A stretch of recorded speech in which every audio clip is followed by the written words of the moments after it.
Okay, this is Henry with Living Water for Roatan, and we're up here in the Colonial and got such a unique story that only God could have orchestrated that took place. Right in back of us you will see a little tiny door there and the blue facing. Jeff Scott back in June brought a youth from First Baptist Live Oak here, and Jeff wanted to get a good idea of what it's like to live here in the Colonial. So he came up and stayed with a young man that rents that place back there and stayed for one night.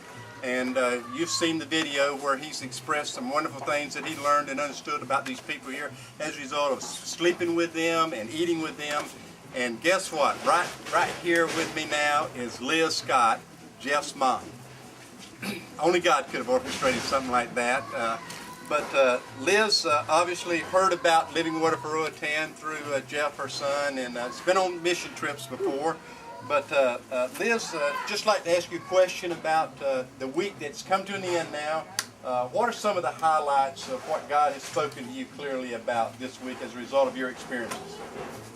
Well, the harvest is certainly plentiful here, and our desire when the team came this time was to disciple people as well as to teach them about Christ. And we are doing the best we can, but we really need more people to come and to tell them about Christ and to help them to learn how to live godly lives. And I've been on mission trips in Jamaica and in Guatemala and several places, but I've not seen poverty up close and personal like I have here. And there are so many needs that you're almost overwhelmed when you're here. But my heart's desire has been, while I'm here, and when I go home, I will be praying that these people will learn who Christ is so they can teach their sons how to live a godly life. Now, you've had the opportunity, I guess, to visit in some of these homes and share the gospel. Have you had an opportunity to hear some of these women actually invite Jesus into their hearts as a result of this week here? Had some of those experiences? Yes, and one of the neatest things is one of the young boys that was helping us to carry our backpacks and everything, he wanted an EQ, and he is a Christian, so we gave him one, and I asked him would he like to share that EQ with someone, and he did, and here I was not speaking any Spanish, but we got through it, and that lady accepted Christ, and that was the highlight of my trip. If somebody's viewing this video here, I ask this question, Liz, very often, but I just feel compelled to do it again.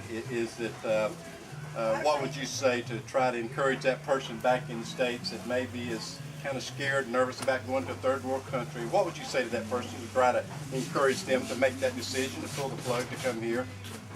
The blessings way outweigh the being afraid and being scared and apprehension.